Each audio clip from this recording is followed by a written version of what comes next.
Hey guys, welcome back to All Things Nice. It's your host Fletcher, and today we are talking strops, and especially what I use to strop. So, starting off, this is the first strop I ever had. You can see that it has had plenty and plenty of use and plenty of compound put on it. Probably need to redress it. But let's get into bare tacks. So, what do I use this on? I use this on simple steels.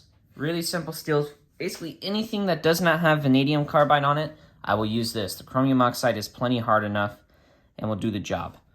Right? Also known as jeweler's rouge. So I use this on my bearings as well. I'll put my bearings on this and I'll polish them up. Sorry, not bearings, washers. It's a good way to polish your washers too. So strop has multi-purposes. Let's get into some of the stuff I have used for vanadium steels, right? Simple leather strop, green and white compound. Okay, so next thing I ever used was this. And actually both of these from Chef's Knives to Go. They had these pastes and sprays. Forgot to grab the sprays, but it's basically a bottle of like water or alcohol with a diamond in it. These pastes you just put on and then smear them on. See, they're very concentrated. The sprays you can't see because they're very fine, but they are on there. Both work actually really fine. I have no problem with either one. The pastes and the sprays consistently work for me and they do a very good job. And from Chef's Knives to Go, see that there? Very cheap and affordable, but you get a good product. So definitely a good place to start. These denim strops were like $6. Maybe inflation's made them gone up. And then this is like 24, this platform here. And then they just go on there. You can get leather ones too to go on here. I actually found the denim work best, especially for diamond paste and for the sprays because they kind of absorb it, which is very nice. They're very good for holding. They don't add any abrasive qualities themselves, which is very nice because then you only really see the abrasive quality of the material that you have put on there. All right. Where did I go from here? Well, from here, I tried this stuff on wood. It has not done very well on wood, and I'll show you what it looks like. It's just like a paste. And it smells like brake fluid or, hold on, no. Maybe motor oil. This was like $6. It's 10/7 micron.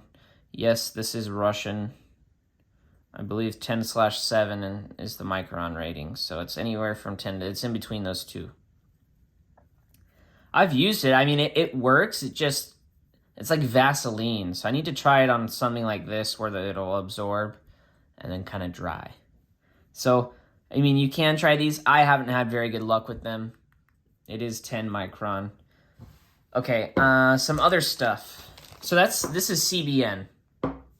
Bark River CBN is pretty good. So is the Zend stuff. That's what Tom uses. He says he really likes it. This is a tube of, again, 10 micron, 10 to 7 micron. This is Venev paste. And I have this on, let's take these off. That's what's on this guy. This actually is like a mix between the chromium oxide and the diamond paste. Because as you see, it does come off, but you can put it on actually very, very easily. I just put it on with my finger basically and just cover the whole strop. It does work very well. And I very much like it. So definitely recommend this. Definitely recommend it. Okay. Let's get into our next item. Probably the best stuff I've ever used, and that's Gunny Juice. Gunny Juice. This stuff is just straight awesome. This 12 stuff is a beast. Holy cow. This stuff will take a dull edge to very sharp very quick.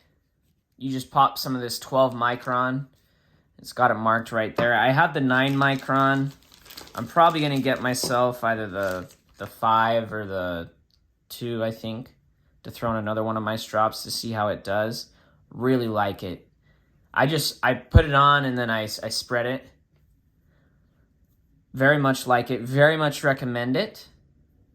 Their 12 and their 9 stuff is what I have experience with. And just to show you, I did mark my strop so I knew which side was which.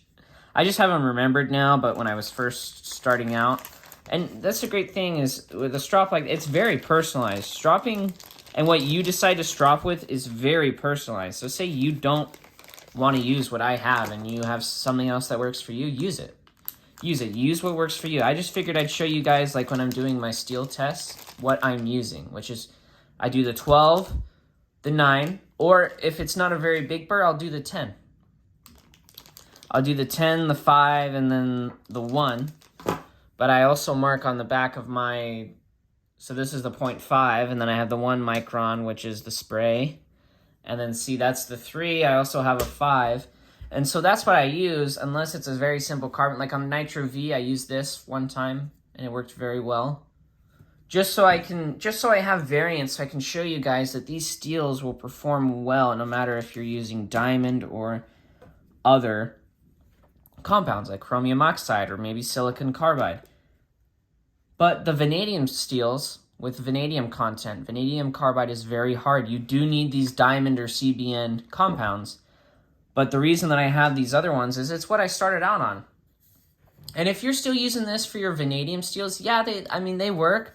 But man, you see a huge boost in your sharpenings when you switch to diamond compound. Three grits I'd recommend for a beginner. Get yourself some 12, get yourself a 5, and then get yourself a 1 or a 0.5 micron. Right? So do like a 12, 5, 1, or a 0.5. Perfect. You don't need much more than that. I do this because I like to experiment and I like to find out what works for me. The progression that works well for me is 12, 9, 3, 0.5. My 5 I'll use if like a Steelite Crewwear has a burr on it. I'll just take it to the 5 and then to the 1, and then I'll go out and use it again, and it has a perfect toothy edge that just, Crewwear's toothy edge is amazing. But yeah, let me know what you guys use down below. I'd love to know what you guys use. And let me know if you guys use any of the same stuff I do, or if this helped you at all. And if you would like to know where I bought this stuff, I bought it off of Grit-O-Matic. The website is gritomatic.com, or that other site I listed, Chef's Knives to Go. Okay, Chef's Knives to Go.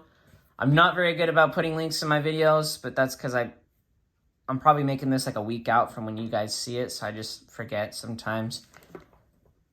Chef's Knives to Go and Grit-O-Matic are great sites. They have great customer service. I've never had a problem with them. Everything that I have bought from them has arrived in pristine condition.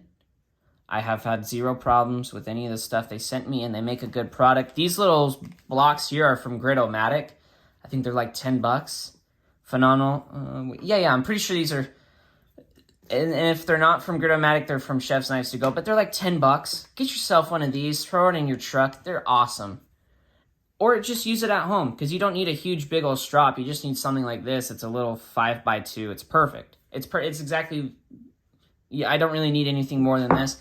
Something like this is nice for bigger knives, but just for pocket knives, this is totally something you could throw in your car, keep in your console, and while you're at work, you just grab this, do the 12 or the 10, or do like a 12 and a 5, go right back to work.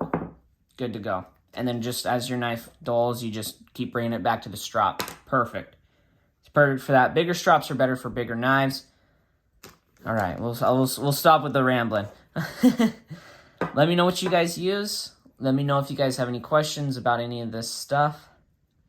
As always, thank you for watching. Stay sharp, guys.